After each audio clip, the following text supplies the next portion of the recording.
Hello and welcome back to Talking Salford. I'm Liz Theaker and I'm your host today, coming to you from our home studio of Radio Studio A in our MediaCity campus. So, after a short break, we're back in your feeds for some fascinating interviews with those who have previously called the University of Salford home.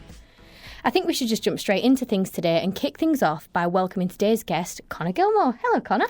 Hello, Liz. It's a pleasure to be here. Thanks for having me. You're very welcome. So, exciting things to talk about today, but this is the bit where we boost your ego a little bit, Okay. all right? So, Conor graduated from BA TV and Radio Production, also known as BATARP, in 2022. In the last 2 years, has travelled around the world as a camera operator, working on some huge global projects like the Morocco 2020 that's a mouthful, isn't it? Morocco 2022 Club World Cup and the International Climate Change Conference COP27 in Egypt, as well as working on events closer to home like the ICC World Test Championship and the UK horse racing. Last year, Conor made the leap and became a freelancer and continues to travel as a camera operator, but also takes on social media projects and video production projects. But I think the big question we're all asking is, how do you become a camera operator? What does it take? How do you train to hold cameras up for hours on end? And what is life as a freelancer really like? I'm kind of hoping you can help us answer just a few of those questions today, Conor. Yeah, lots of big questions, Yeah, but plenty. we'll see what we can do, shall Let we? them all whizzing round your head. So let's go back to the beginning. Start right at the start. When did you realise when you wanted to work in the television industry? Was there a moment that, clicked and you said, this is where I want to be? Yes, there was a couple of moments actually, more than just one specific moment, but there's a few key things from when I was really quite young that really made me want to work in the world of TV. And the first thing, or my earliest memory of seeing live broadcast in the sense that I work in now, was attending my local rugby team games. And only once or twice a season, Sky Sports would come and broadcast their biggest matches. And I used to sit and just watch the cameramen running up and down the touchline with their RF cameras, and I'd think, that looks quite interesting. I wonder what they're doing. And that was when I started being aware of what live TV is and what outside broadcasting is. But when I properly decided that that's what I wanted to do, there were two things on TV, actually three things on TV, that really taught me about what being a cameraman was, what other roles there were within live broadcast. And that was Live and Deadly on CBBC. It used to be on a Saturday morning with Steve Batchel and Naomi Wilkinson, both legends of kids' TV. They did a behind-the-scenes episode after one of their series, and it was like the week before the live show, showing how they crewed it, how they prepared, got the guests, how they put everything together, how they used the satellites to beam everything back to base and to the gallery. And I absolutely fell in love with the idea of live TV like that. And also, my favourite show when I was little was Blue Peter. I absolutely adored that show. And when I was about 11, they did a behind-the-scenes thing with Doctor Who. Also a big fan of Doctor Who Confidential, which was one of the other shows that got me into working in TV. But the thing that I really remember from Blue Peter when I was younger was when Barney Harwood directed an episode of Blue Peter. So you got to watch the normal episode, and then you got to press the red button. I think I remember And then this. you got to watch Barney Harwood sit in the gallery and listen to him talking to all the camera ops.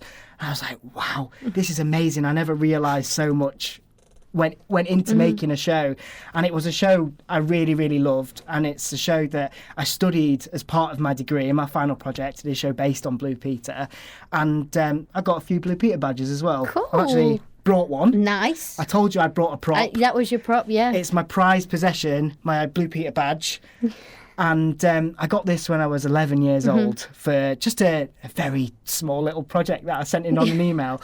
But the feeling of achievement that I got when I got this in the post, that is something that's really stuck with me throughout my whole school life, my whole uni life, and now in my career as well. Yeah. That is the reason why I wanted to work in TV. There's so much wrapped around a Blue Peter badge, isn't there? Like, I think a lot of people get that. They wear them with pride. Absolutely. What did you get yours for? So this one was it was actually a science project. So I was well into science back when I was in school as well.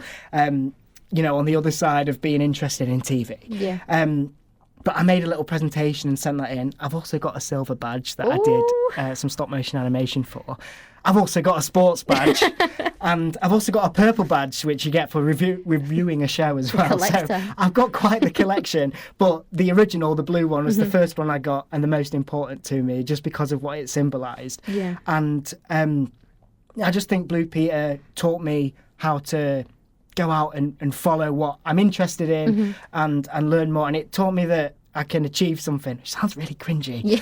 But as a kid, as like a 10, 11-year-old, when I first sort of decided that I wanted to work in TV, having a show like that on telly that shows that you can be aspirational and think about it, that's what really sort of began the drive to end up where I am today. So Blue Peter is responsible for my career, and I had the fantastic opportunity just after I started working properly post-uni in 2022, I ended up working with Radzi, the Blue Peter presenter.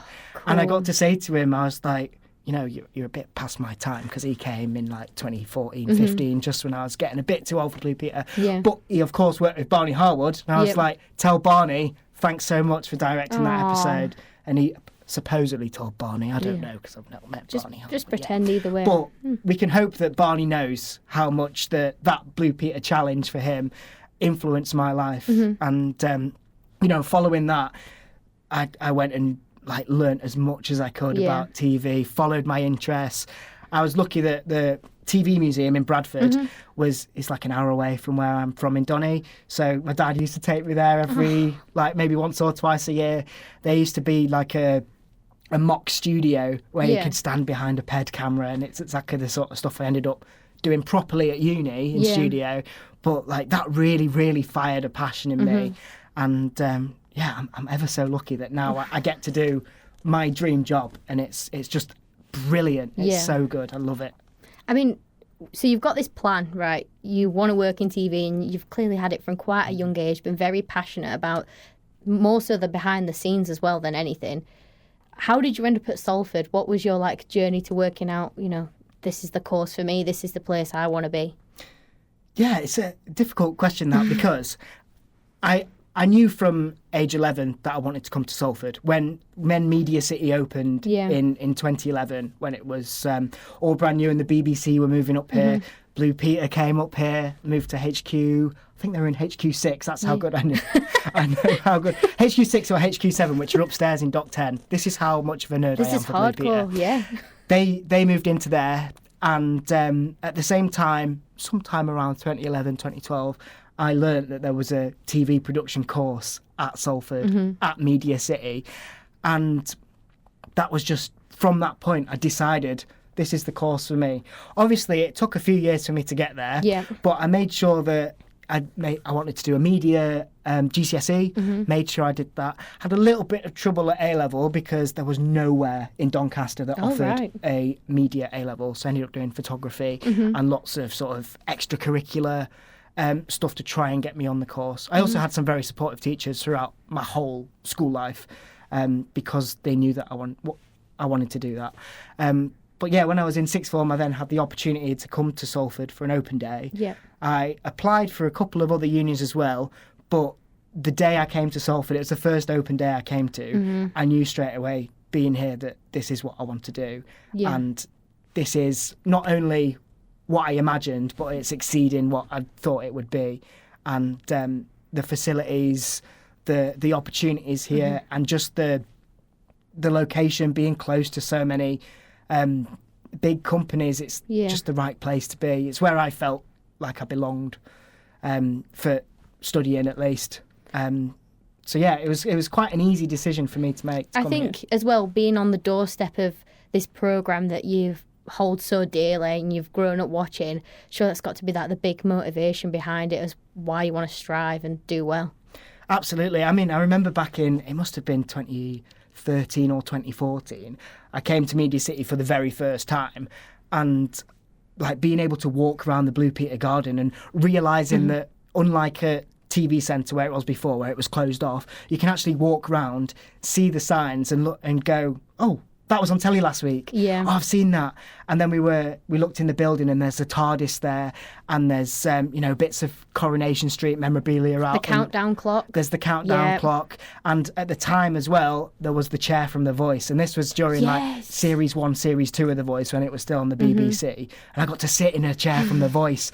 And it was like, oh my God, there's so much cool stuff in Media City. Yeah. This is where I want to be. And, I'm very fortunate that as I got older, I continue to have the same view about the place, continue to be interested. There's a magic about it, isn't there? I always find absolutely. that when you walk in, there's just that feeling that this is awesome. Who can say that? It feels like there's something going on and you don't quite know what it is, but there's an energy in the air, isn't there? And that's what I love about Salford. I mean, I don't live in Salford anymore post-uni, but every time I come back, whether it's for work or whether it's for day like today, to come back into the uni, you feel that energy again. Yeah. Like me, every time I come to Media City, I think back to like 12, 13-year-old me coming here for the first time and thinking, wow, this is amazing. This is where Blue Peter is. This is where Countdown is. We don't know if we're that excited about Countdown, but you know what I mean. I love Countdown. This is where all these Countdown. This is where all these big shows are produced, and it for someone like me who's so passionate about telly and knowing about how it's made, it's just like nothing I've ever experienced before. The feeling I get that when I come to a place like this. So with the course then, BATOP, it's quite a popular course at the uni. It's definitely got some like ammo behind it. If that's on your CV that you've done it, people take that in the like job world and it's like a badge of honour sort of thing. I hear that quite a lot when I speak to people. What did the course do for you? How did it get you to where you are now? The course was great. I absolutely loved being a BATOP student. It did a lot of things for me. There was a lot of things course-wise that obviously prepare you for a job in the industry. It's a TV and radio production course. You'd hope it teaches you a little bit about TV and radio production along the way. But aside from all that, which people can read about online, there is so much more extracurricular stuff that people don't necessarily know about on first glance that is available and accessible for anyone who's a student here. So, for example, the first thing I did when I came to Salford was sign up for Shock Radio. I knew I wanted to work in TV, but I wanted to make sure I got other skills as well, just in case. And also, I'd never done radio before. Yeah. And I thought, do you know what, that'll be fun. A little bit of extra thing to do, to learn. So I did that for all 3 years of uni. I used to rent kit out just for fun from the equipment store. I'd beg my lecturers to sign my, what are they called? Oh, like risk assessment. Risk assessments, that's the one. You can tell how long it is since I've done a risk assessment now. I don't have to do them anymore. But I beg him, I was like, look, I've got no reason to take out this kit, but please just let me have it. I'll play with it, figure out what this button does, what this does. Stuff like that was great to teach me how to be a camera operator, because in lectures, they're rightly so, very structured. Yep. They have what they teach, but you have to sort of take your own initiative as well. And follow whatever craft, whatever interest that you have specifically as well. So Salford was great for that because they've got such an extensive equipment store and such a range of equipment and things to learn. The other thing that I did a lot of was work on other people's projects. So I took every single opportunity I had to work on other people's projects. I did, in my third year, I did my own final project, but I did 15 other projects also. Wow. So that ranged from like quite a bit of work on some projects, shooting a whole drama for someone, to like doing a very small 3-hour job for another person.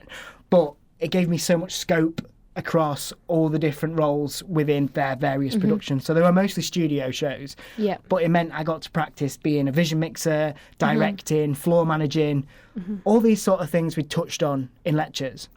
But you only do 2 shows in a TV studio module because you're only in it for 12 weeks. So you can't cover 14 different roles in studio in 12 weeks. So you have to make that time for yourself. And the brilliant thing about being a Salford student, especially on BATOP, is that there is so much opportunity for collaboration, and you can do as much as you want. Much to the lecturers' demise, because they're looking at you saying, you're doing far too much here and you need to focus on your own projects. But if you're good at managing your time, you can really maximise on what you want to do. And I'm so envious of the students now. Yeah. People at uni come to me and say, wow, I wish I'd done this job, that job, what you've done. And I say, no, I wish I was still in third year, being able to work on all of these studio shows. Yeah. Because it doesn't matter if you make a mistake at uni. The whole point in it is to learn and to try something new and to figure out where you best fit potentially in the world of employment. And that's what I really, really tried to do. And, I did some roles that were not for me at all. I did some roles that I really, really enjoyed. I did the camera stuff, which I knew I'd enjoy and did enjoy, but I learned so much more about other areas of the teams that I've now gone into work in as a professional. So much from uni. And I really do miss the opportunities now, because you don't get that free use of equipment, free access to things that in the real world that you do whilst you're a student. So to anyone who is a student, I say absolutely maximise on it and use the time you've got effectively. So from university then, you've got all this experience and you've used the cameras and you've adapted. You get to graduation. At that point, where are you with your career? Because I think for a lot of students, you get to that point and you think, oh God, what's next? Where do I go? You've lost the security of university. So how did you make that next step into the industry? Yeah, thanks for bringing that up, Liz. That was a really scary time for me, this time 2 years ago. Man, it is really, really scary. And there's no way of making it sound great for anyone who's in uni now or thinking of coming to uni. When you're at the end of that 3 years, if you're not staying on to do a master's, if you've decided you want to leave, you don't know what's going to happen. Yep. And that is an awful, awful feeling. But you sort of got to remove yourself from that almost and think, what do I want to do and how do I get there? And it's a very difficult thing to do. Yeah. Luckily, for us in second year, we did a module called Professional Practice, which basically trained you for the anxiety of third year, which is very, very helpful. Yeah, I can imagine. In that module, we were told, right, this is how you email someone, this is how you create a really effective CV, and, this is how you try and approach people for jobs. So all throughout my third year, I was really, really, really trying to see what was out there and market myself. Yeah. And the two main ways I did that was with Instagram, surprisingly. Follow Conor's camera, by the way. That's where it's got me so much work. Yeah. Shameless plug, I know. Yeah. But it's got me. Go for it. That's how I get my work. It. And also, the one that's got me the most work is LinkedIn. And, people on LinkedIn are absolute pains in the backside sometimes. But it works, and I can vouch for it. Throughout all of my third year, anything that I was doing which was interesting or, I could use to market myself, I was like, just whack that on LinkedIn. Yeah. Try my luck. Keep looking at production managers' messages, see if there's any runners' jobs coming up, because obviously that's how you get your foot in the door. No bites. It's like, right, there's 5 weeks until we finish uni now. What am I going to do? Yeah. I've emailed hundreds of companies. That's not an exaggeration, by the way. And I've got nothing back. What do I do? And you start to doubt yourself.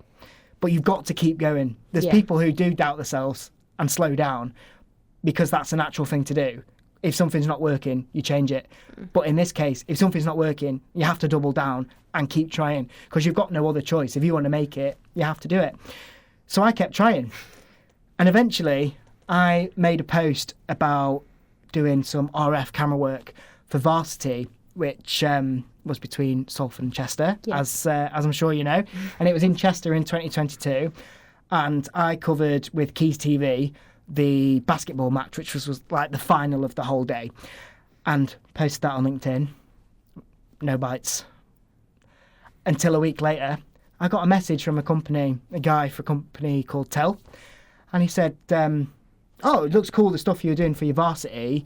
Do you want to come into York, where the company was based, and just see our warehouse? It was like, oh, we do sports streaming stuff, we do bits and pieces. Do you want to come?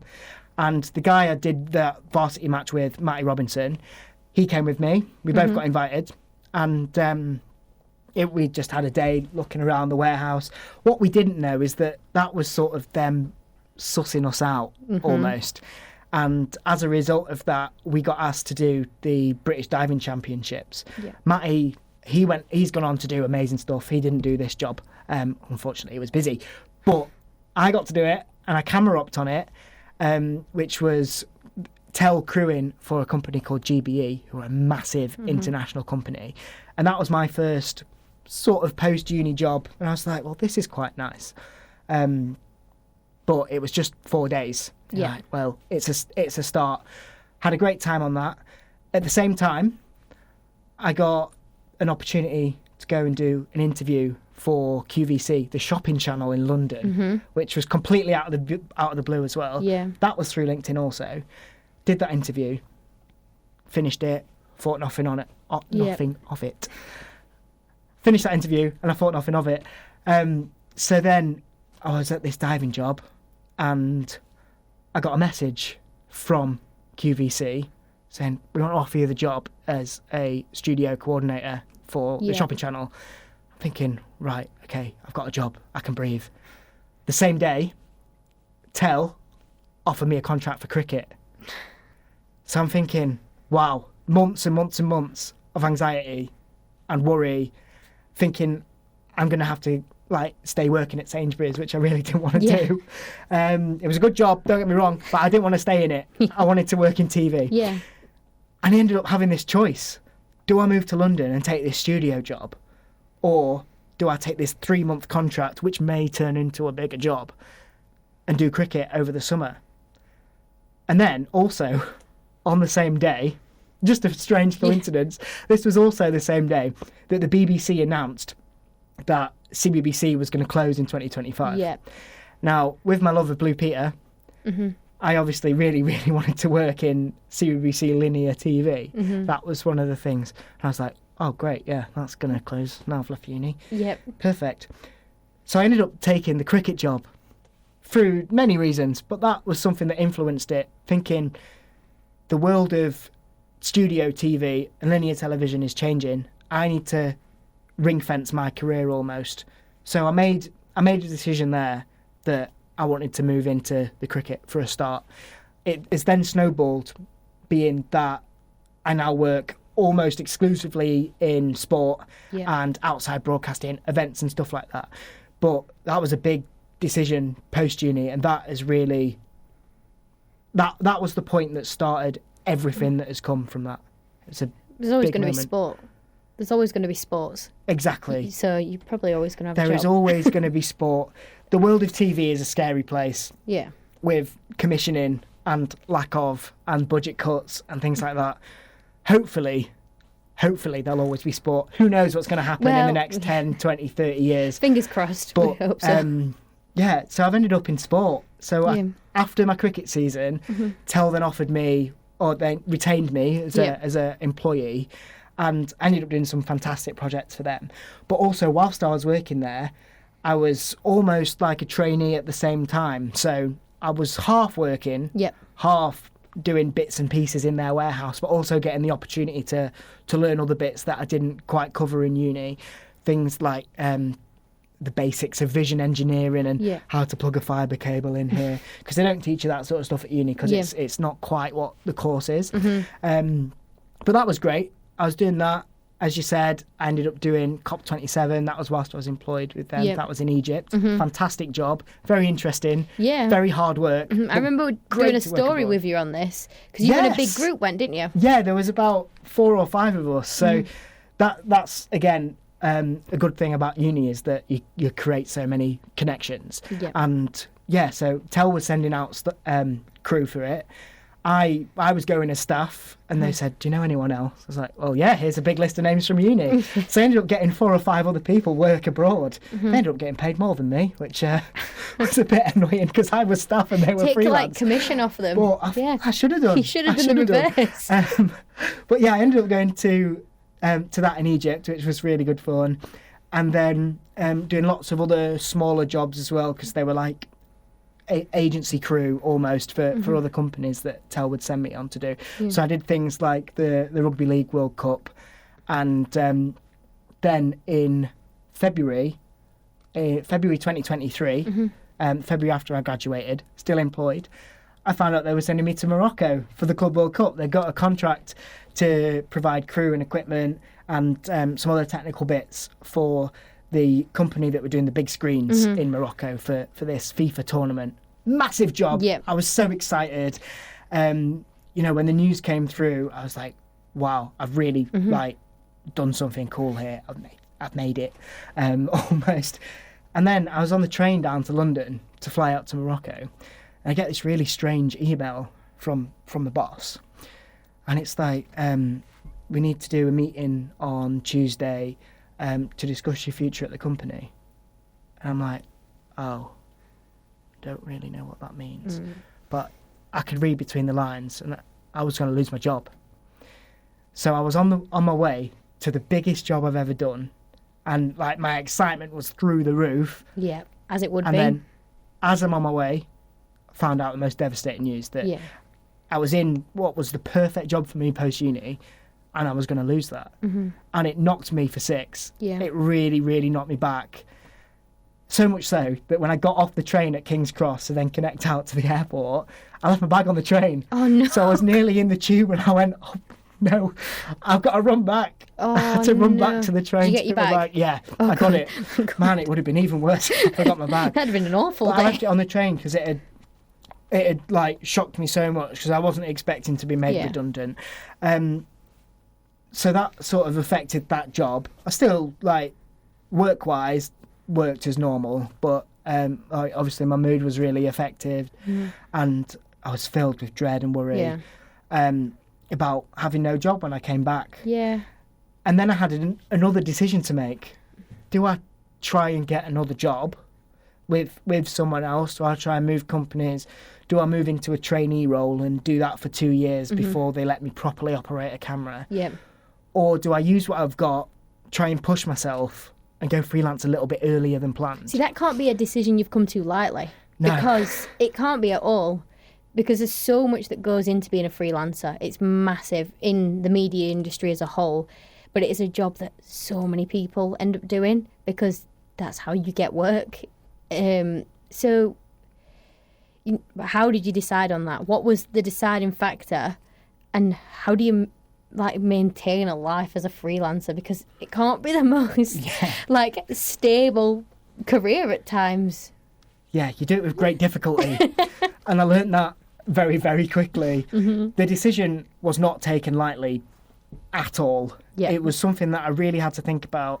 And I was lucky on that job in Morocco. Once I'd found out, the Tel production manager, Liv, she's called, really, really great person to work with. Speaking to her like every day, she was almost like my work mum. She's only a year older than me, but she was like looking after me. She's like, maybe don't tell her you said that. I hope she doesn't listen. She should listen, but I hope she doesn't.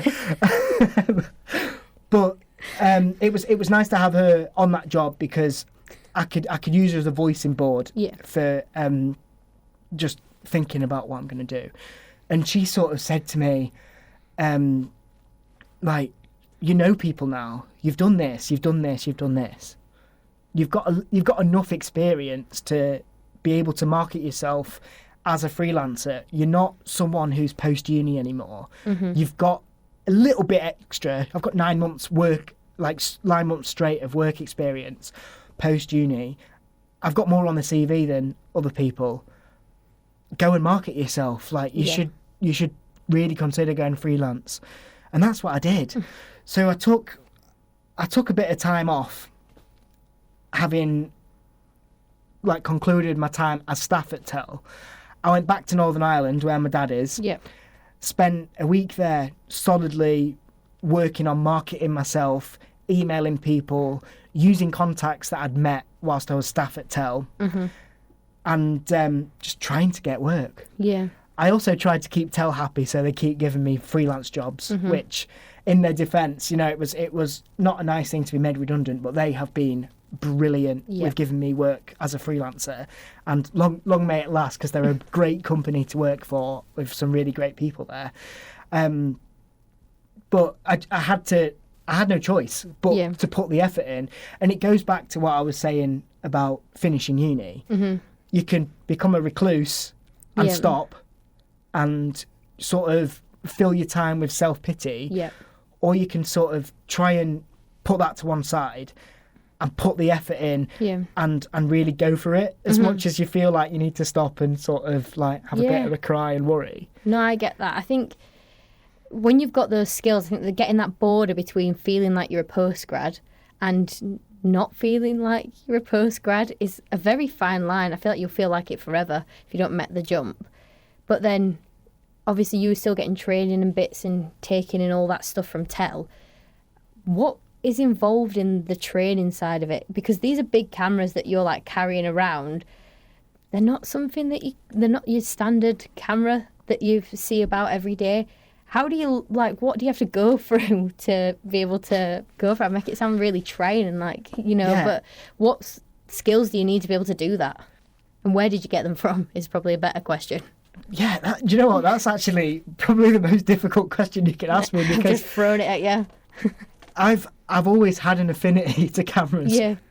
I've always been interested in them. I've always tried to learn what I can.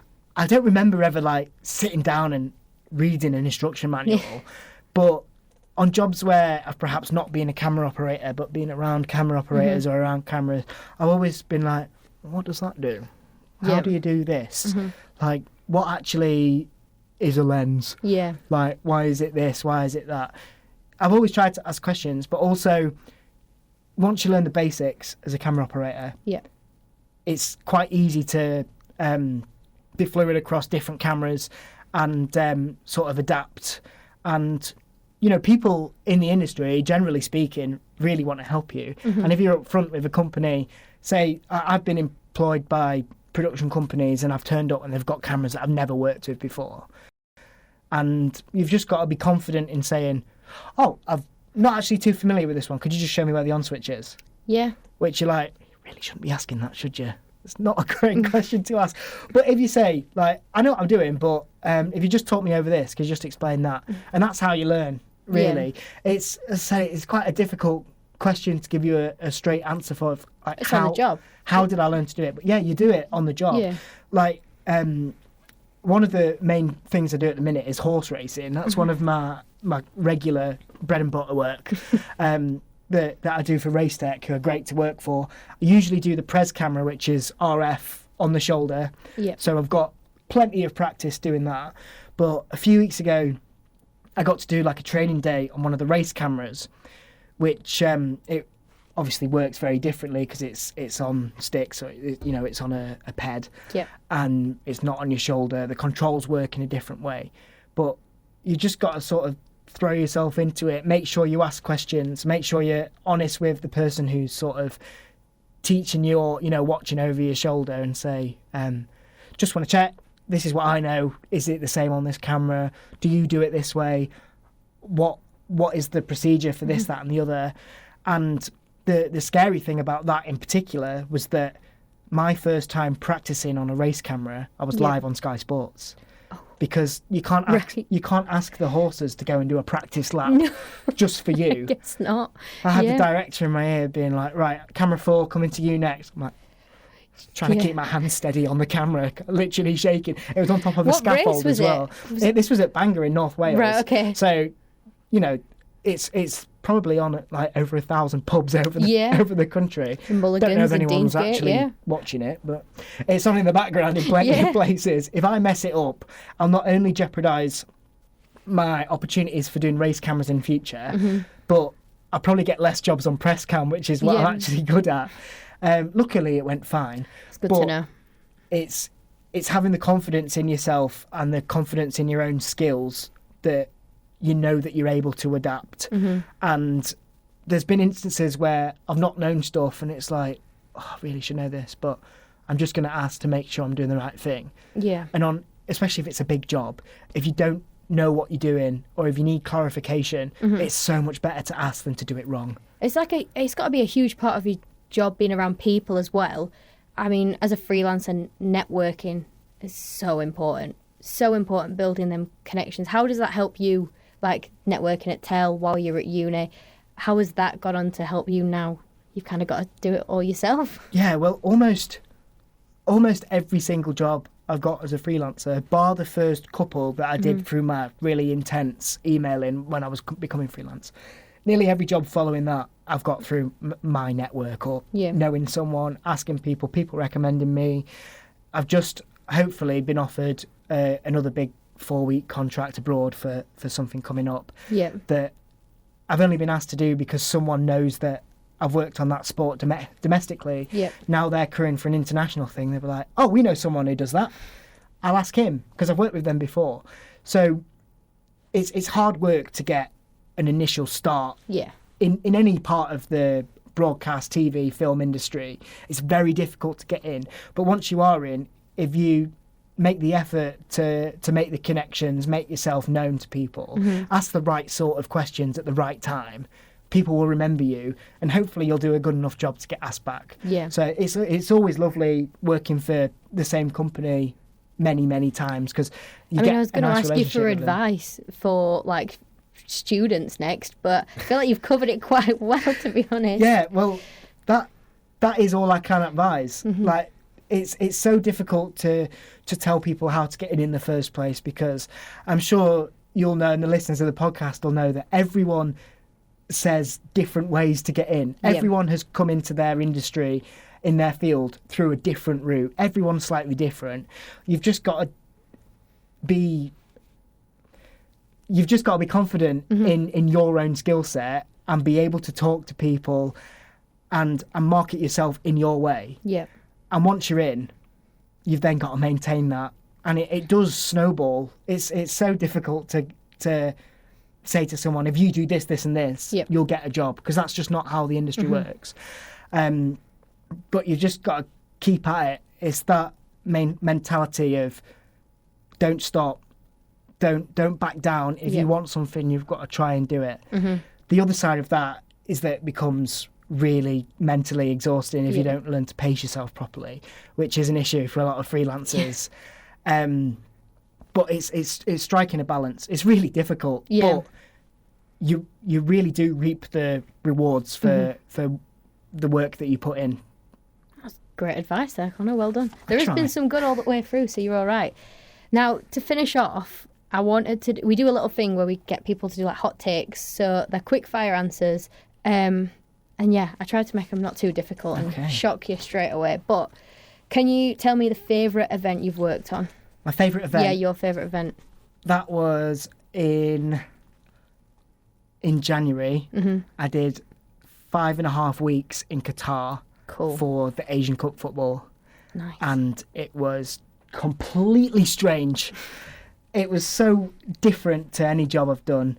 Actually, I've just thought of a close second as well, which was doing the under-17s World Cup in Indonesia. So those two football jobs, I know you said one, but I'm going to say those two, because both of those jobs were in countries that were completely different to here, completely different ways of working, completely new teams, and it was just fantastic that I've got a job that gives me the opportunity to explore other countries as well.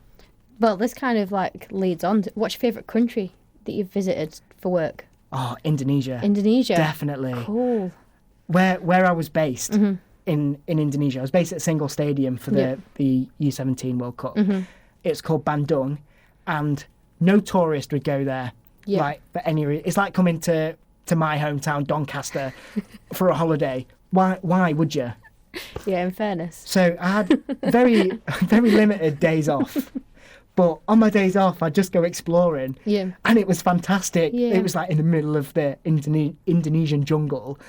But I'd see people and they'd ask me for pictures because they'd never seen a white guy in that area of Indonesia. Like, they're like, why? Why are you here?